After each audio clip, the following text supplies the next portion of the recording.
Question here as to what degree are they visitors passing through, just doing visitor type things, or are they here on business, or are they here on a regular basis doing a job or other pieces? I usually split around half.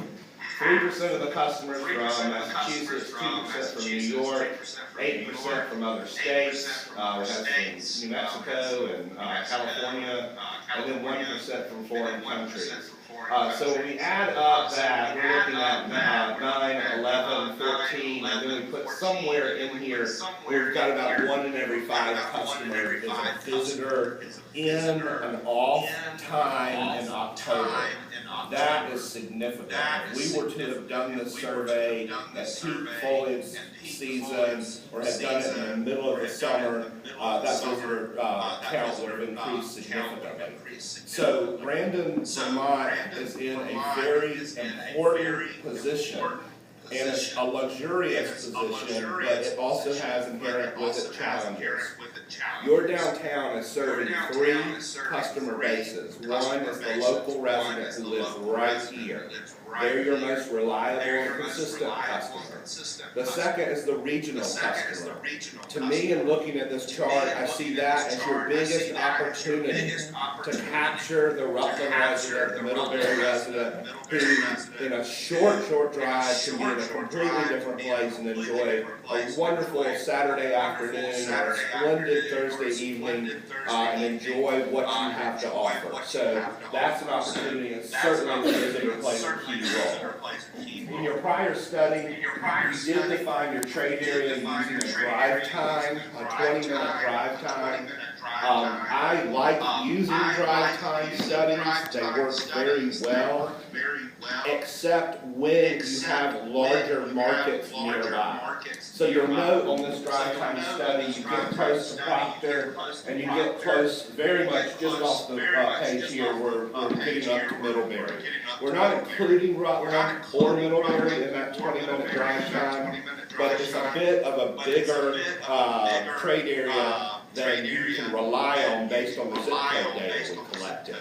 When we look at that zip code data, we look at the visits, and then we look at the population of the zip code, and then we can see customer visits per thousand, and that shows really the most loyal zip codes for Brandon. And so when we do that, we get quite a different story that's painted about customer loyalty in the community. The 05733, and bear in mind that the Brandon zip code certainly does include Forestdale as part of the neighborhood. Correct? Forestdale, yes. The Brandon zip code includes Forestdale, so I did put those zip codes in with it because Forestdale does not have a geography associated with the zip code. Yes. Can I just ask a quick question? The pie chart you had earlier, Rutland was 05733, and Whiting down is 05778. Is that just a... There's a typo. Okay. All that down. So those are counted in the Brandon, you have a Brandon and Rutland at the top. Right. So forgive me with those. I don't know why that did that, but it is a typo. 60 hours or maybe a few more. One of the things that was interesting, sometimes when I see a break in customer loyalty, it's very subtle.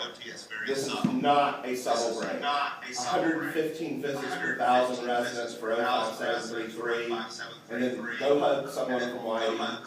They're your next most loyal customer. Again, one more visitor, one less from those folks, and would have bumped them around a little bit because they're not getting any of it.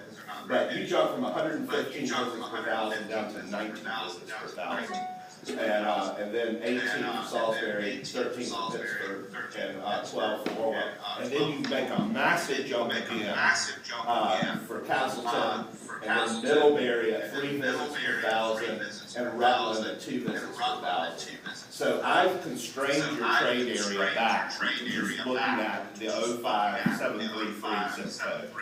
Now, as a consequence of that, some of the data changes, but in reality, a lot of the overall themes don't change.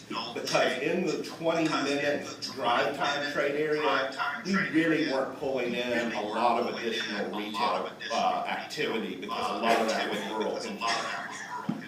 The population of that zip code is 5,788. It increased during the 2010 census at 2.1%, added about 53 households. So about 5 households a year is who you could have to get to know based on traditional history. The median age, this came out in a lot of our input. This is an older community. Your median age is 46. It is 41 for Vermont. Vermont is the second oldest state in the Union. Maine is the oldest state in the Union. 36 and a half is out of the United States. So it is important to recognize that this is a market that has folks that are aging in population, and we need to make sure that we're acknowledging that and dealing with that in any planning. Your average household income, actually, yes, 57,000 is your average household income. The median household income for the state is 53. Your median is about 48. So you're about 5,000 less than the state and about 4,000 less than the country. So you're a little bit less affluent. Your average is higher though than your median, meaning that you've got some wealthy folks sort of tugging it up toward the top end. But at the end of the day, 35.7% of the households earn under $35,000 a year. And so you do have a population in this zip code that has some economic challenges. So bear in mind too, though, if we are an older community, there are a lot of retirees who maybe don't have a tremendous amount of regular income, but there may be some accrued wealth that's there that they're dealing with as well. But that's not to say and we have to pay attention, and we heard it loud and clear, there are people here who are economically challenged. And so as we look at this market, we can't pretend like Brandon is the most affluent community in Vermont. The evidence does not bear that out. Interesting too, and I wanted to see this number, 40% of the households here have children in the home. And so that was interesting to see that data. Again, it reinforces the age factor. Typically, when we work in communities, we have over half have children in the home. But the fact that you have 40% is significant. And so paying attention to young people also is an important factor as we begin to look at this. For those of you who are involved in the original market study, you'll see some numbers here that are fairly familiar. Ramped down slightly because I compressed your trade area. We're looking at about a $42.7 million market. That's what stores sell in this zip code. Consumers spend $62.8 million. So every single year, Brandon zip code residents pack up $20.1 million and send it off. And they're sending it off to a number of places. They're sending it off to Rutland when they drive and shop off of Route 4 there. They're sending it off to Chittenden County when they go to Williston or wherever it may be, South Burlington. And they're sending it off to the Lansing catalog when you decide that I don't want to buy my clothes and don't want to drive to Rutland or South Burlington. I'm just going to order those clothes rather than spending them in the store time. When I see $20 million in leakage, which represents basically about half of your overall sales, I don't look at it as a negative, I look at it as an opportunity. If you are leaking $20 million, you're going to continue to leak sales. Smaller communities always leak sales to larger communities.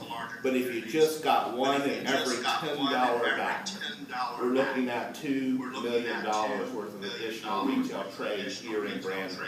And that's a significant increase in what your overall market will be. And you have some very significant opportunities that are out there.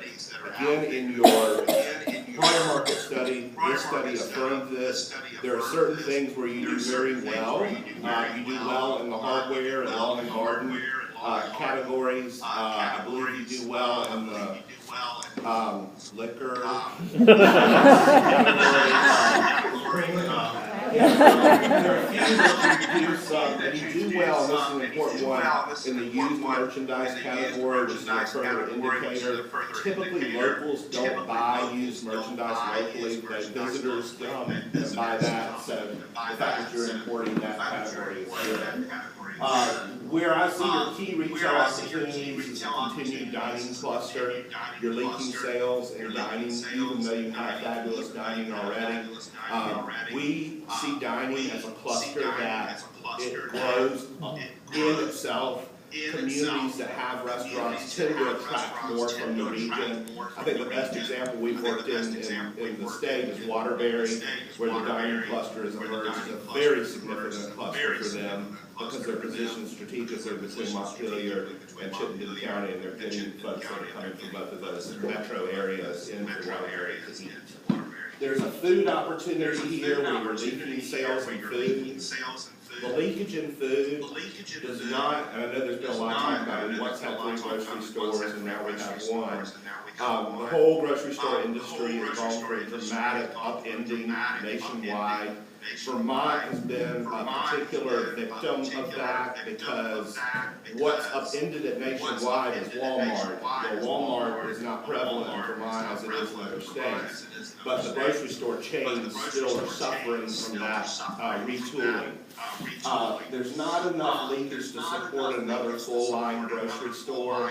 There's certainly enough leakage to support maybe an expansion of the store, which sort of helps explain why Hanford is beginning to explore that or discussing that. But I also see another opportunity as we delve deeper into the food category. Specialty food items in particular are the ones that we see highly successful in markets, particularly in this state, where the food, the farm-to-table movement, the farm-to-home movement is the most sophisticated in the United States of America. And so how can you continue to capitalize on that with the butcher and the you know, whoever else, the cheesemonger and the others? You already have some of that going on, so we certainly enjoy some of that while we're here. But we see that as a continually growing cluster. You've already built a lot of infrastructure around it with your kitchen and the cafes and the restaurants and so forth. You said co-op also, right? Was it big? Co-op would be a tremendous thing to explore here. It's an interesting way to go an alternate route in the conventional grocery. Home furnishings is another unique one. You do fairly well. You have some home furnishing stores. It meshes. There's not an art category, but home furnishings meshes well with art. What you find, found objects in some of the stores like you already have here. That can be a really strong cluster. We see it because it's appealing to the second home market. It's appealing to locals who move here, purchase homes, and they're nesting. The home furnishings cluster has been growing ever since September 11th, 2001. So as people sort of do things in their home to make them more comfortable to live. So I see that as one. I show general merchandise here, and I do it as I did in Waitsfield with a little bit of trepidation. We're looking at a little over $2.5 million of leakage in the general merchandise category. General merchandise is a category that Dollar General falls into and Walmart falls into. And it's important that you understand that you are leaking that amount of money, about $2.5 million in that category. From a planning standpoint and a future growth of Brandon standpoint, please understand, whether you like it or not, it is likely that that store type will start looking at a location. And so it's not anywhere close to the size leakage that would support a Walmart. I mean, Walmart's just a monster. But what we've seen is Dollar General has entered the Vermont market. They're certainly exploring. Now, and I'll go ahead and foreshadow it, because in my experience working across the country, there's an initial gut negative reaction to this group, to these stores coming in, and then there's that counter reaction that says, but remember, 35% of our folks earn under $35,000 a year. Where are they buying socks? Where are they, and so the challenge then becomes, how do you address that leakage in a way that respects your community in a sensitive way? I'm not saying they're gonna beat down your door tomorrow. I just wanna tell you that the numbers indicate there's likely to be interest in the future. And the way I deal with these guys when I work in other places is there's plan A, which is a metal building, there's plan B, which is a slightly better building, and there's plan C that will do whatever it takes to be in your market, and just tell us what you want, we'll do it. And that's the avenue you all consider. Yes. Do you have a breakdown of that 20.1 leakage that was actually online purchases? Do they have that question? Yes, right here.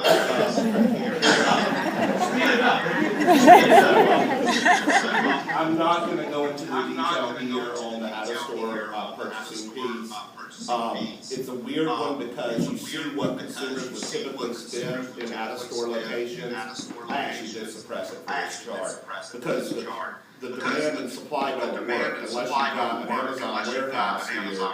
Your supply and demand don't match up. So in the overall report, I'm including. So some overall conclusions, do have some demographic challenges. Exploring tactical approaches to impacting young families is going to be critical for Brandon. Your local retail leakage points to additional retail opportunities here. I mean, we're just looking at the zip code and you can support. And so we're not even factoring in the visitor. The visitor is gravy when we look at these numbers. So there's insufficient demand to support most big box stores. It's the fear of Dick's Sporting Goods or something like that. It's just not not there, with that one notable exception of the Dollar General, which seems to be real. Regional customers, in my mind, represent a significant undermarketed opportunity. I think there's a message to folks in Rutland, there's a message to folks in Middlebury. They know this place, you have cultivated a great reputation. I think you've got to continue to remind them what an awesome place this is, what a wonderful escape this is for an afternoon, for an evening, or even for a romantic weekend getaway. And so I see the regional customer representing something important. The visitor economy is significant, and you certainly cannot neglect that in any way, shape, or form.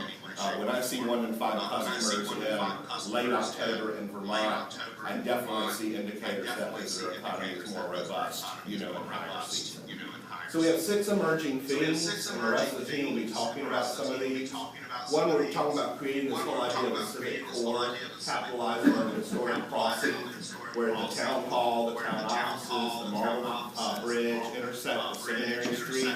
That is a really amazing piece of your community, where a lot goes on, a lot of great historic photos, fostering connections to the river, and we feel like that is a pivotal piece. We've worked in many, many communities that for decades on end turn their backs to their waterways. Re-engaging with your water is going to be a critically important piece. Although we know what it can do bad, the things that it can do good are tremendous. And I speak from personal experience coming from a community where we once went down to see what it smelled like and what color was running based on what the dyes, the textile plants were dumping in that evening. To now, this is the #1 photograph spot for weddings in our community. So, enhancing the downtown experience, you're a rare community that offers nearly all of your retail services within walking distance amidst an incredible architectural environment. This should continue to be enhanced. I cannot tell you the last time I've worked in a community where I can check into a hotel, where I checked into a hotel, I can walk to the grocery store, to the drugstore, to the hardware store, to restaurants, to find shops to sell clothing. I can walk down to the river, I can experience it. This is a gem that is truly unique in this nation, and it's something that this community should continue to value and explore. Building economic development opportunities, there are several key sites that my teammates will speak of about expanding the downtown, and looking at some sites that were commercial sites that could, once again, serve the community as well. Ben's going to speak about telling your story. You have cultivated an identity. The very first time I worked in Vermont, 8 or 9 years ago, it was the buzz that we heard about Brandon. It was what Brandon was doing. You cannot ever rest on your laurels with telling that story. You've got to continue to think of creative ways to do that. And Ben will be speaking to that. And then certainly organizing for the future. We say that you're at our organization at crossroads. And what we're going to be looking at, not so much in today's presentation, but moving ahead, is how you clarify the roles and responsibilities of many different groups that are doing different things here, enhance communication between these partners, and engage in ongoing dialogue, because we know that there are issues here that have divided the community in some cases. There have been issues here where people have had different nuanced views on things, and that ongoing discussion is going to be continually important. So our team's going to do the best it can to address a lot of these issues today. I'm going to turn it over to Tom to talk from here on the physical enhancements, and then we'll roll from there. So, Thank you, Chris. And I echo Chris' comments as always like living in an urban environment where you can walk everything. It's really been a delight being here in Brandon, where everything we need, including our workspace and our meetings, are all within a short walk of each other. So we're going to try to identify some themes when we organize this into the final report and product. We'll be organizing our recommendations according to those themes. For the sake of time, we focus more on geographic location.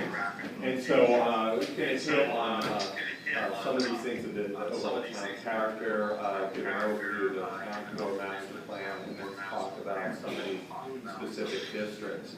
Some of the things that the first time visitors Brandon and some of our other team members who were here for the first time, some things that really jumped out at us. Just one that kind of the informal character. It's not a Disney-fied town where everything is just perfect and polished and sharp edges, and I mean that in a good way. That it's a very comfortable town that has a very informal quality, friendly. The physical nature of it's very friendly. The presence of stone, whether in its natural state or as used to building materials and curves, is very prevalent. The river, the broad tree lawns and sidewalk setbacks, the sequence of spaces that not many communities have a village green, a central park, and then a segment of downtown, and then another node of the town hall, and then another node of the crescent node. And so that sequence of spaces is really wonderful. And then the wealth of architectural resources that Randy Laz will talk about. But, we were just blown away by the falls, the river, the upper falls and the low falls and lower falls. And one of the things we talked about is that much of the work that your community has already done is focusing on how do you get more exposure to those falls. A lot of the things that we're talking about is ideas that have been discussed at length and explored by your community. In some cases, we might put a little further recommendation on. In some cases, they might be nuanced by some meetings we have with private property owners and think of how can we leverage the interests of property owners with some of the greater public interest to get some things moving along.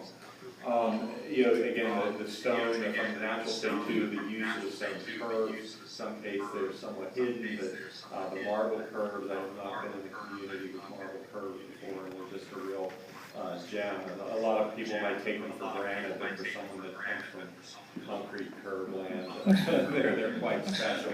And then just, remnant wall, whether there's a rubble marble wall or this one remnant behind the bricks. Property, just this very cultured marble stone, this little remnant on the corner wall. That's quite wonderful. And then you can see the curves in the lawn, the wide, the broad streets and setbacks of Park Avenue and Park Street and Pearl Street are quite wonderful. And then, as I mentioned earlier, these broad setbacks for the sidewalk is really quite wonderful. The design committee and folks here are trying to maintain that as much as possible. As you get into the urban core, it's a little harder as things move closer to the street. but we want to respect that as much as possible. Obviously, the great outdoor spaces, the Central Park that you have, the broad, both public and private spaces, the space behind the Brandon Inn and along the River, even the cemetery downtown, the wonderful character of that property. And then, linking these spaces, the segments of retail and businesses, and not only going from one space to another, but the topographic change as you approach from Central Park and you go up a slight rise and then down the hill toward Town Hall. It's really a wonderful sequence of spaces in the community. And one of the things, we heard a lot about tree planting. We'll be getting into more detail in this in our report and recommendation, but just a couple things I wanted to stress was, we see things happening in a lot of communities. A lot of communities are losing their older tree canopy, or losing some of their older tree canopy just because of natural age. And so, looking at a kind of a long-term replacement plan or opportunities to plant trees and replace that canopy, so as they continue to die, there's trees in their place. And the trees that make the most impact are the taller canopy trees, especially in a commercial district. There's one section of Crescent Street where we slide the crab apples. We see this a lot in our work in the south with crepe myrtles and low canopy trees that tend to block your storefronts and block your visibility. So wherever there's an opportunity to use a high canopy tree and a large planting kit, giving as much root zone as possible for the trees, that's really the desired direction to go. We'll be talking more about that in the final report. As we look at the aerial of Brandon, kind of our focus, you can see the river running through. The orange area is the downtown district.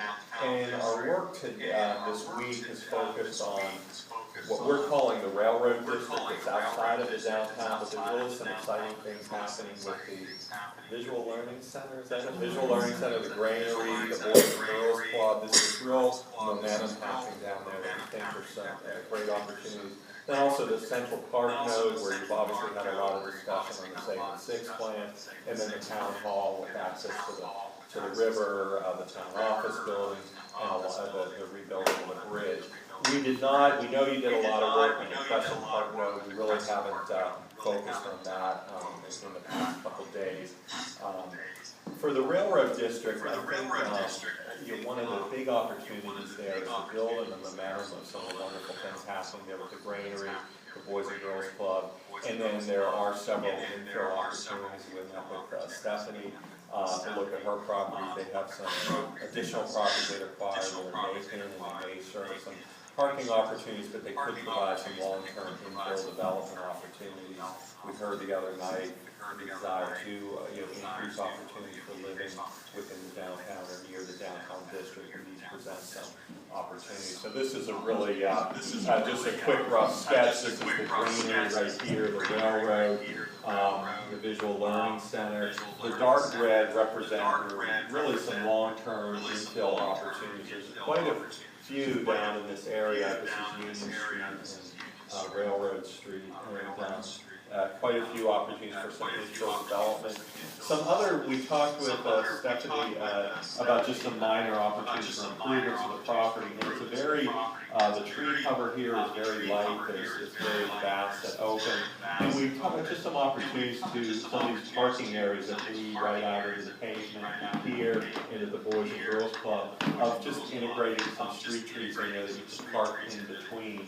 And that really, these could be a prototype for several different businesses throughout the community, properties like that you have. And this is the Granary, wonderful work in the building, great artist activity in there. And Heather's proposal is just showing, as we talk about distinguishing that zone between the parking, gravel parking and the roadway, maybe integrating some stone or some cobble along there. And then looking for some opportunities to introduce some trees. Heather has extended your fall foliage season here with trees. This is just an example in my hometown of Baltimore. Just to, you often wouldn't think that there's enough room here for a tree. It may not be the best horticultural place for a tree, but it does make an impact. And so there are some opportunities to make parking zones to do something like that. And then Stephanie had an interest in looking at just some paint color and what could be done to enhance the visual learning center. Again, Heather looked at this in terms of just giving a richer color. But then we also looked at, are there some opportunities, this has southern and morning exposure, and are there some opportunities to get some shade in here, the cooling effect on the building, but also it just creates some more scale along the building front. And then there is some opportunity for getting some color along the facade. You notice this cinder block wall, there's opportunity to just get some color along the wall with some planting. And this is an example in Denver. It's a different type of building, but it's a very just simple building, and then these are just pots of color and flowers along it. It really made an impact on otherwise just kind of utilitarian building with the color and then the black awning and the color. So those are some very simple ideas that can be done down there. The town core, the focus in this effort that we've been looking at is really building the civic core around the town hall, connecting to the river, enhancing the pedestrian experience, and then as Tripp had mentioned, accommodating economic development. So this is an overall plan. This is the Central Park, Center Street, Town Hall, Town Office buildings, or Lower Falls and the Upper Falls. And I'm going to zoom in on some of these areas in more detail, so we'll talk about those. And first, we'd like to talk about the Central Park node. We know you've had a lot of opportunities to explore this. We've had all the copies and iterations of the plans that we've been looking at for the segment 6 and its impact on Central Park. And we think the plan that you've ultimately ended up with as a preferred plan is a very good approach. And we've just illustrated here, the drawings that have done today have a lot of different symbol coding for where you lost land, where you gained it, so we thought maybe just simplify the drawing. And essentially, this is what we call the grand intersection scheme, where cleaning up, not cutting so much of the Central Park off, organizing this intersection a little more. Route 7 traffic will be oriented around to the back side of the park, which we think is, having getting in and out of the brand in for the past couple days, we think getting that main traffic flow on the outside is actually a very good thing for the Central Park. And one of the things that we're just suggesting, it probably came out a little too dark in here, but where Park Street comes through and you have parking, and one side of parking here is an expanded park and moves to gazebo, that maybe that's just a stamped asphalt or an asphalt pattern with slightly different paving pattern to distinguish that area a little different from the rest of the road network. And then portions of this or the whole thing could even be closed off once in a while for large, if you have very large events, so it becomes part of that part of the space and a very special area, which we think is pretty good. I'm going to have Randy talk about some of his photo renderings that he did to help illustrate this concept. You go to the next slide. Here's the good news. By virtue of your redesign, you put what is this in the future? And it's amazing how often these trucks come through in both directions. But I completely concur with Tom that by relocating the primary Route 7 on the other side of the park, so that you can relegate this sort of heavy traffic to that side and create this zone adjacent to the buildings that bring it in to be far more intimate and far more comprehensive scale.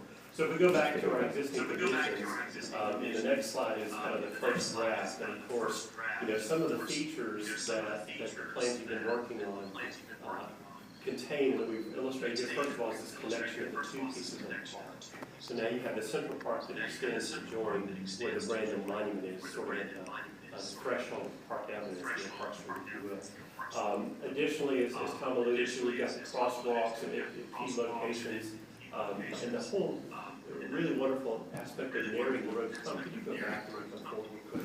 So again, you've got more asphalt than you need to create the 2 lanes of traffic. And so by both realigning it so that the park edge moves closer to the Brandon end and the buildings, you actually expand the green space to this side and becomes a lot more intimate. In the next iteration, as Tom alluded to, if in the next phase you can afford stamped asphalt, then you have this textural difference as well that starts to delineate both in terms of the visual as well as the sound that the car makes running on top of it.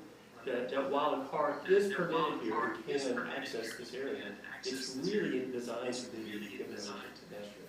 And as Tom alluded to, I can now see the festivals that not only begin in the site with the area around the relocated gazebo, but you could easily spill over into the roadway. It's going to fill a lot more in common with the pedestrian plaza than just a road. And I think, and one of the things that I want to stress is we understand that this brand intersection scheme that has been developed was, it has a higher price tag, a differential from what the other plan was. But I think Leanne and Richard from the state have identified several different grant opportunities to help make up that differential, that you could access some of that funding.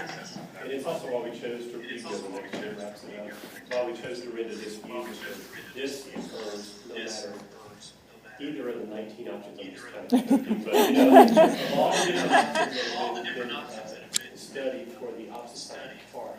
This side of the park would remain constant from this to us.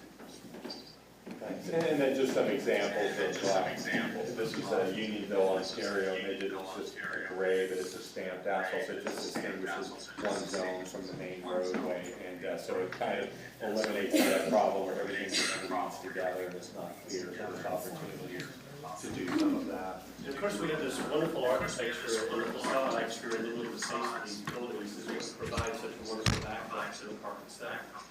And of course, I find it interesting how up here, people say, please look at this building, it has some issues. I'm like, South Carolina standards, this thing is gorgeous. That being said, this particular building is one where the owner is in a position of looking to sell the building. And so we decided just to provide some options of, what could render it a bit more turbo feel. So we're going to start with sort of the best approach and then kind of dial it back to perhaps a more realistic approach. I think it's obvious, but if not, it's a way of education, so to speak. The red siding material, that's a later addition, and my hope is that all of the historic fabric is still retained underneath it. But I showed in the next iteration that's coming off, and we're going to keep our fingers crossed that hopefully the leaded glass transom is still there. If it is in concert with the storefront, then in that case you would want to use a structure or suspended canopy so that you don't interrupt natural light flowing into the building through the transom itself. If the leaded glass happens to not be there, then in the next slide, perhaps you just go to a more simplified sort of replication transom, in which case you probably want to cover it in the next slide with a simple canvas on. But no matter which, either of these approaches provide a pretty nice facelift to this building. And this is just again going all the way back to before and after. I'm going to move to the town hall now and talk about there's a couple things. We met with the folks that are looking at rebuilding the mobile station. We think there's a parking opportunity there that could also, with discussions between the owners of the property and the town, might have a mutual benefit for the broader community. The town office is an important component of this center node. The town hall plaza, the design committee has looked at a lot of opportunities. So how do you make that intersection a little more special, linking the town office building with the town hall plaza? The Marble Bridge replacement project for some opportunities to harken back to some of the more historic features of that bridge, the Green Park, and river access. And then we talked with property owners for bridge property and also for Reed properties, which are significant property owners around that area.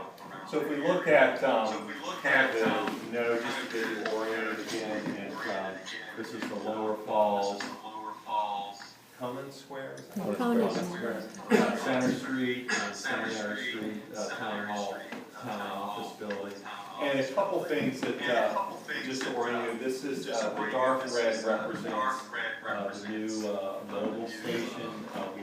Randy met with those property owners and got the footprint what they're planning to build here. The exciting opportunity is that there is some opportunity to look at the area to the rear as a potential parking resource that might serve the town as a whole, the public. This is a very central location, and I think that's an opportunity for the property owners in the town to maybe have some discussions and explore that further. There was a lot of conversation about opening up originally the bridge feature came around here and the river was visible through that intersection. As the bridge project is restored and studied, I think it is an exciting opportunity to explore the feasibility of doing that. And really, it really was a unique feature in the town, and to capture that again. When we met with Bob Reed for the Reed property, this mill building back here was just a phenomenal building inside. It's relatively unchanged from when it was built. Just a wonderful building, wonderful light coming in. But it really does feel, it doesn't feel connected to Center Street in the core. You have to, right now, access it from up here and down over the hill. This property comprises that building, lumber building, and then some houses, residential units, and associated outbuildings up there. And I think from an economic development standpoint, it would be good to be able to redevelop these separately and not as one parcel. And we agree that it would be good to get access to this building to Center Street. We know there's been a lot of conversation on having a pedestrian bridge here. What we're showing is an option for pedestrian and then a one-lane wide vehicular connection so that this parcel can be accessed from Center. That wonderful building can relate to the downtown core more. Another alternative option that Bob explored with the state a while back was reestablishing an entrance that used to be here back in the day. We required some wall restructuring along the street, providing access there. So what we're recommending, there's a lot of study that has to go into that, the river dynamics, but we think it's important to create an opportunity for these two parts of the parcels to be developed separately and tie that mill building to Center Street better. And we think these are two opportunities to look at exploring. We saw some work that had been done previously in narrowing the road out as much as possible with the Section 6 plan to create more pedestrian gathering area and still maintaining parking along the edge. We think that's a good idea, just illustrating that.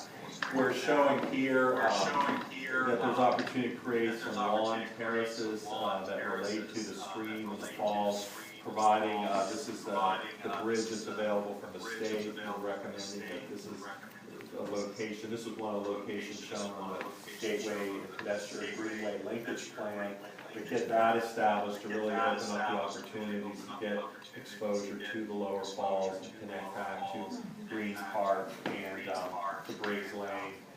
To that circulation pass in there. Similarly, Bob had indicated on the other side that he's fine with having public access through there and access to the upper falls. And hopefully there's a partnership that can be achieved between himself and the town to accommodate that, as well as some of the goals for the redevelopment of the mill building.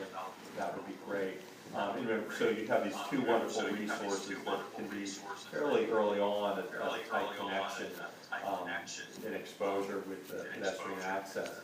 With the overflow project that's planned, we know it's been discussed whether it's a buried culvert or an open ditch or portions of each. We're recommending that if it's feasible to have a covered portion through the park, but then where it might open up in an open section and really be designed as a feature of a series of cascading walls or rocks that allows that spillway to come down into the falls, rather than just a ditch with riprap or an opening. So there's an opportunity for that to become a feature. I'm going to move on. Yes. In your discussion with the Houston Mobile Station, The building on the left, is that the little yellow building? This is where they do not have a desire to maintain the yellow building. And what we're recommending, yes, and what we're recommending that there's an a new building to be built in that place, respecting the frontage of the buildings, but there's an opportunity for new infill development that would take on the form of the town. Did they mention car wash? Did they mention the car wash? Not that I know. It's not illustrated. It's not illustrated.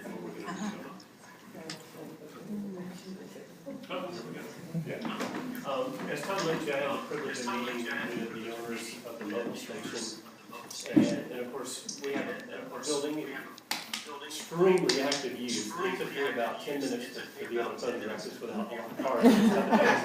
Gas sale day. Gas sale day. Exactly. In fact, you have full service pump. I haven't seen that in but we met with them, and I was really pleased to see the model that's being planned for the store itself, because as opposed to one that's a little bit more utilitarian and just sort of serves a gas station function, this is one of those really nice teeny brick model convenience stores that have both, facilities to access the pumps as well as Dunkin' Donuts. We don't love Dunkin' Donuts. So here we go. This is kind of the, oh, I'm sorry, you've got the punch on. So the illustration here shows the 4 bays, and you can see beyond the building itself. In this teeny brick model, has a lot of features that make it very sympathetic to kind of a residential neighborhood. It's got a dipped roof. The color palette is sort of these wonderful autumnal colors. You've got these pilasters, brackets that support this dipped roof. We've even toned down the canopy by selecting a green color that's in concert with the palette of the building itself.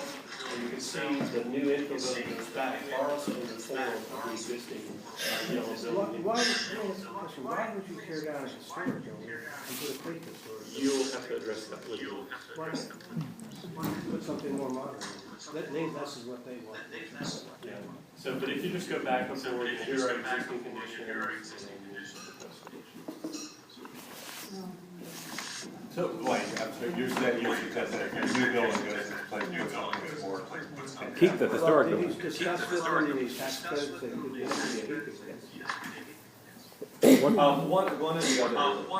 One of the other things that we wanted to illustrate here, and this is again a prototype of picture of other places in the downtown. There's a lot of pavement that bleeds right into the road, where there's an opportunity to introduce a narrow planting strip with some trees to help provide an edge along the streetscape.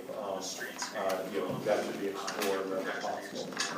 With the new form-based code they're talking about, did you discuss with them the option of putting the building closer to the road and the canopy behind it to give it a better fit to the neighborhood? I don't think I do, but I think that's a great model. It's certainly one that's being used in other places around America. Very valid model.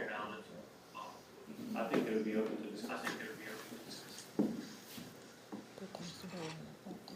This is just a enlargement of the lower Florence area where, again, you're providing different access points and some maybe lawn platforms using some wall materials that allude to some of the buildings that used to be there or some of the foundations, but just creating multiple observation points looking up into the falls. We're also looking at the town hall, and the design committee explored some options of really linking the two sites together, and that's just, again, it might be a special paving or stamped asphalt or concrete in the roadway, still functions as a roadway, but it reads as a unifying place at that intersection. Well, first of all, thanks to Blaine and Mr. Dooley for supplying really beautiful historic photographs. And of course, this is one of the most compelling photographs that I saw on time from that trip. That's actually Blaine on the bridge.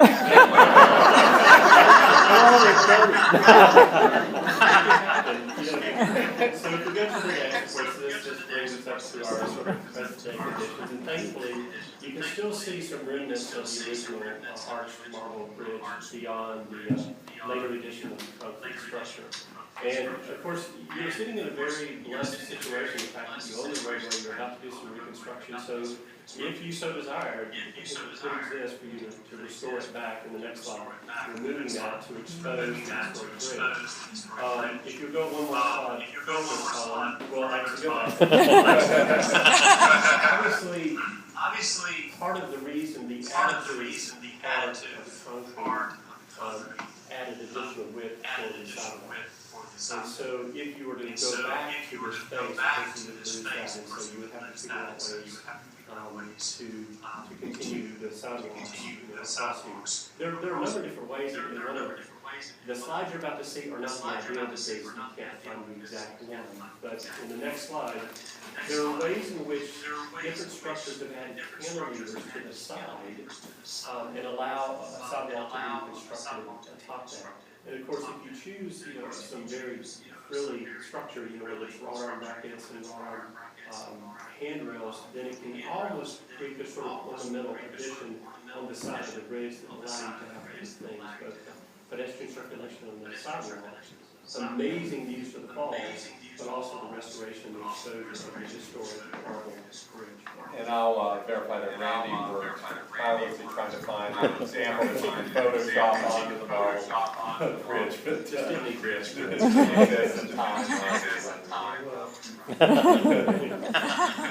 It will. Yeah, good. Of course, this is the particular bridge that you all have been given by the state. This functions wonderfully as a pedestrian bridge. The location where we suggested that it goes, next slide, is down here. This is sort of at the base of the lower falls. Sort of as you come down the bridge property, turn left, access to the town property. And this is kind of a nice clearing. It's kind of hard to see, but there's already sort of kind of indication of a roadway or a path. And the same occurs on the other side, sort of winding up in the other direction. So if we just drop it into that location, then you can see how people would be able to really enjoy this natural environment, be able to access across the river very easily there. This is, of course, the Town Hall Plaza site, and you've got this plethora of roadway here that's necessary. It's our turnaround. That's a good There are really two ways to sort of absorb some of that area and kind of get it back. And again, I apologize, I kind of ran out of time. I'd love to show both approaches. One is an additive approach, one is a subtractive approach. In the additive approach, you would actually add different things like curbing, plant material, and just kind of, or even just the parts of the plaza. The subtractive method in the next slide, of course, just harkens back to the historical where you've actually opened up that corner to be used to the river underneath. And as Tom alluded to, it allows you this opportunity for crosswalks and pavers or textured stamped concrete or asphalt to kind of create this plaza and have this wonderful interplay between the two town hall civic buildings. And then just some examples. So this is a small town in Maryland where the roadway section in the center of town is stamped, but this is concrete, but asphalt is often used just to distinguish and define that area as something other than asphalt roadway. So Laz, I'd like to have Laz come up and talk a little more about some of the architectural resources.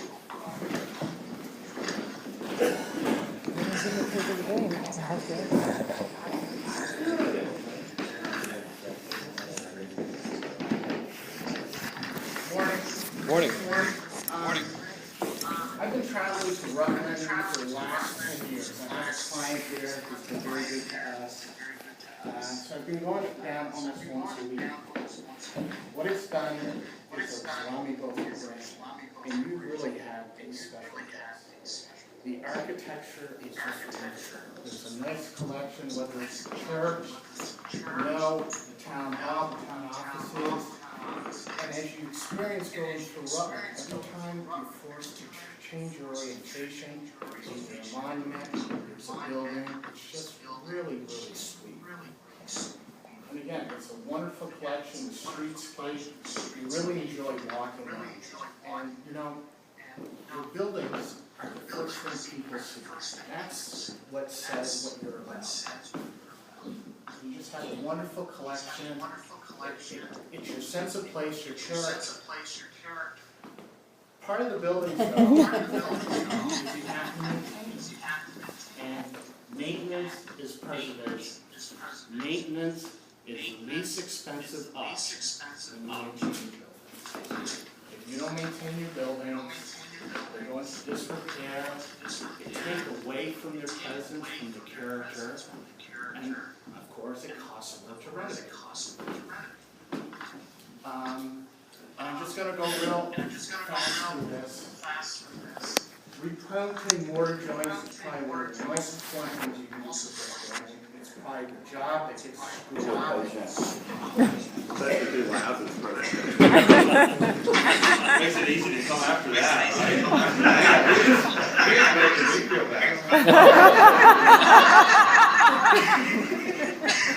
No, I want to thank you all. I mean, I know we're in church. We've been sitting here for an hour and 15 minutes. I grew up Presbyterian, and at 12:05, those folks had their watches start to go off. So let's let the pastor know that this sermon had run long that morning. We're on the tail end, I promise. We only got about an hour and 15 minutes left. We want to round this out with some marketing recommendations. It's always kind of a thrill for us. I mean, as a team, although we're sitting here and we're working collaboratively on this, it still amazes me to see how much this team can put together, and they only got here one day. You know, and we're seeing it for the first time. You're seeing it for the first time, so we're back there going, "Wow, that's good." We want to make some recommendations on marketing and branding the community. And one of the things that we always like to do is we like to go and look at what already exists. And it would be very easy to just tell everybody, you know what, you've been doing it wrong, let's start from scratch. But that's not realistic. So we always like to find the things that are being done well and really kind of take those and expand it. Because when we really get right down to it, a community needs all the help that they can get to be able to tell their story. And they also need to be able to have systems that allow the business community to leverage the community's identity by integrating it into their own message. So I'm going to go through this as quickly as I can. One of the things we always like to start with is a brand statement. And the brand statement takes the things that we've heard you say over the input meetings that you said were important and integrates it in. And here, we decided to take this tagline that the Chamber has introduced to the community and use that as our foundation. Do you know that tagline? Unhurried, unspoiled, unforgettable. So here's what we wrote for this. Uncover the art of being unheard. Ours is a place where the Vermont that everyone yearns for still exists. A place where our neighbors are friends, and we treat visitors like neighbors. A place where the lunch hour can go a little longer, and morning coffin isn't standing in line for a paper cup. A place where our shopkeepers greet us with a smile, understand the value of true service, and the connection of being known by name. Come discover our town at your pace. I want to move there. Uncover the beauty of life unspoiled. Ours is a place called Brandon, a place where you won't find flashing lights or strip malls, a place where 200 years of architecture frames a river that cascades through the heart of our downtown. A place where the majesty of our woods and fields, parks and trails is crowned by our historic church spires. A place where historic houses still make warm homes. That's a good one. Uncover memories that are unforgettable. Ours is a place we call downtown. A place where memories are made around every turn. It's the heaping scoop of ice cream. It's marching to the beat of your own music. It's the fine art and the art of fine cuisine. It's family time. It's finding exactly what you need. It's finding what you never knew existed. It's being surrounded by friends. It's saying I do. We are Brandon, Vermont. Unhurried, unspoiled, unforgettable. So, this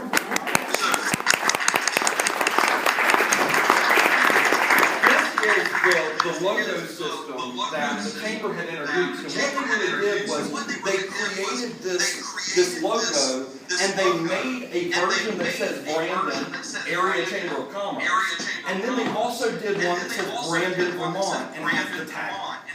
Okay, so what we wanted to do is we wanted to start here. We pulled this primary typeface, this is called Adobe Jensen Color, and they used an all-caps version and an italicized version. We wanted to reconfigure this slightly, because when we're talking about the organizational identity, we all know it doesn't matter whether it's area, chamber, commerce, whatever. We don't call it the chamber. It's the chamber, that's what we know. So organizationally, what we did was we simply reconfigured some of the wording so they could have a true organizational identity. Then we took the same color palette, the same typeface, and the same design inspiration, and we created a variation for downtown, where we actually took, instead of taking composite buildings, we took an actual vantage point view, and we created that same level of kind of style. What that allows us to do by having the two different tools is it automatically sets the design for us. It makes it very, very easy for us to expand. So as we go through, we have a stacked version, a horizontal version, then we can even use simplified versions where we just highlight out architectural elements and buildings. So it gives us a lot of opportunity to expand. Now, in addition to that, the next thing that we had to look at, though, was we had to look at the identity of the organization we were working for, the DBA. Now, it's funny. You would be surprised. DBA actually stands for Downtown Brandon Alliance. A lot of people thought it was Downtown Business Association. In fact, I heard that said over and over again. We're making a recommendation, that to some involved in the organization might seem like a big deal. But what we feel like we're actually trying to do is reposition this organization to do two things. Greater connect as a catalyst for change in the downtown, while also positioning them to be connected to a national network of grassroots revitalization. So we are recommending that you shift the identity to Main Street brand. Okay? And the reason that we're doing that, we have a Main Street network, we have 2,800 communities across the country that are using the same principles that you are using to be able to tackle these revitalization issues. And from there, we can better enhance these 4 different committees that are running this organization. We've got a promotion committee that needs to be putting on events that make cash registers ring, bring visitors in from the outside. Promotion committee is also a great opportunity to enhance partnerships between this organization and the chamber. Design committee, which is focusing in on the physical place itself and making it a place that people want to be. I kind of renamed this business development, which a lot of times we use economic restructuring, and I don't know if people are in there what that means. Plus, when you shorten it down, it's ER, which is the same as emergency room. So, you know, from an economic standpoint, this whole concept of business development, nurturing entrepreneurial spirit, and making sure that we're driving the growth of economy and the development of retailers that can truly succeed in the district, as well as the organization committee, which is focused on creating a diversified funding stream for this organization, so that it can be self-sustainable and it can truly drive its mission. Now, from that, we also went through, and the thing that was almost universal was every single logo included Old Town Hall. So I wanted to show how with some slight redesign, even though this is a different graphic style, same typeface, some of the same colors, we can have everything begin to be connected. So now all of a sudden, even though they're different organizations, they all have their own identity organizationally, but they're all promoting the identity of the place, Brandon, Vermont. Use tools that like shopping and dining guide type pieces. You can use this illustration style that makes its way out into banners, being able to produce color and present color into the community. But then when you do the things that have much longer lifespan, like signage, you're going to go more traditional with that, so that you give yourself the freedom to grow and expand and kind of shift your marketing message without having to feel like you're shifting the large capital investments like Wayfinder. Now, the next thing I want to spend a second on is streetscaping. We've heard a tremendous amount of concern about how our business is going to exist and thrive during periods of construction. Fact number one, the fact that you're saying it now before the ground is broken up means you're already ahead. There's a website called survivingconstruction.com that some friends of ours in, they used to be in Illinois, now they're based out in Tennessee. They put together a really, really neat quiz that you can take as an organization and kind of find out where you are in thinking this through. Communication is the key. And I want to show you an example of something we did in a neighborhood outside of Baltimore. We came up with a program that we called Waffles and Cones, and it was a breakfast with the contractor kind of thing. So the business and building owners could meet directly and begin to create a one-on-one relationship with the contractor. But how do we take it and make it branded? How do we do it your way? Well, I'll tell you, the moment that I started to hear you all talking about the fears, something popped into my head and said, you know what? One of the biggest things that we do is we allow those orange traffic cones that go out during construction to be a signal of go away. The moment you see day glow orange, it tells you leave, avoid this place. We need to make that work for us. So I want to introduce what we're calling traffic cones. And this is an opportunity for us to take the whole concept of traffic cones, their presence in the community, turn them into art. There's some great precedents that's been done in other communities across the country. Here they actually apply art directly to cones. Here they did, I love this, it's a 7-foot cone on the corner of one of the blocks. They did sculptures when Halloween rolls around, turn them into candy corn. If construction goes through spring, you can turn them into planters. You can imagine what it would be like to go downtown and have glow sticks or little LEDs put inside them so they glow at night. And then some of my favorites is the introduction of sculpture, whether it's crocodiles or whatnot. Make it yours. You all have shown over and over again that you understand the role arts can play in communities. And I think that if you begin to think about this construction as an opportunity to drive your personality, instead of suspend all activity until construction is done, then you can make this progressive project work for you during, not just after. Now, in addition to that, I'd like to recommend, there's a service out there called MailChimp, and they offer something called Gather. There are many people out there that do this. I like Gather. What Gather allows you to do is you allow all of the businesses to subscribe, and you could put in your contract for services with the contractor that they are required to communicate to the business community. And what I've seen done is they had an 8 a.m. contractor's text message every day. That contractor essentially said, this is what the day is going to look like. This is if there are going to be any closures, if there's going to be any of that kind of stuff. So literally every single morning, the business owners and property owners are getting a brief of what they might expect. And that level of communication is absolutely essential to the process. Now, in the same vein, one of the things that we always talk about is access to the business itself. Many times, access is not as limited as we think it is, but it is perceived to be limited because you have to walk on a piece of plywood, or sometimes you even have to walk through like a plywood tunnel to get into a business. Well, wouldn't it be cool if we could do something that we're calling the bridges of branches?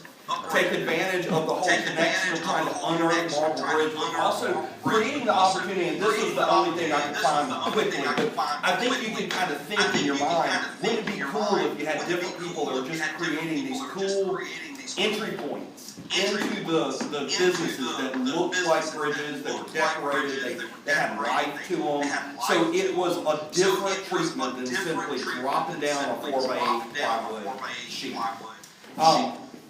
Then also being able to take the same design aesthetic, same typefaces, same colors, make them apply to the events, whether you're doing Moonlight Madness, whether you're doing Art in the Snow. Then even we were talking about some new events. We would love to see this Main Street organization put together a signature revenue generating event for the organization that is based around the art of food.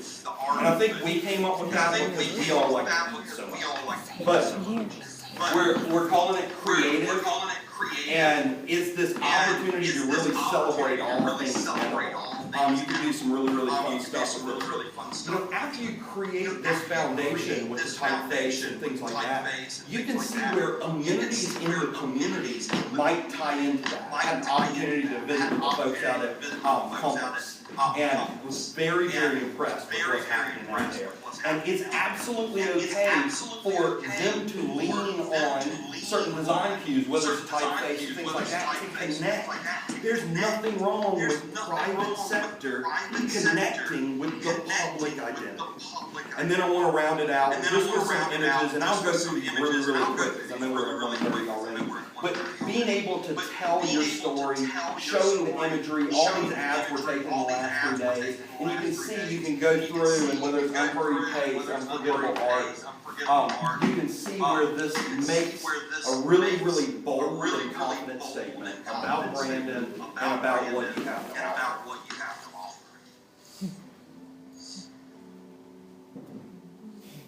Y'all, the food. On the theme, right? We have Courtney Satz to thank too for the Brandon logo. Absolutely, Courtney did a fantastic job.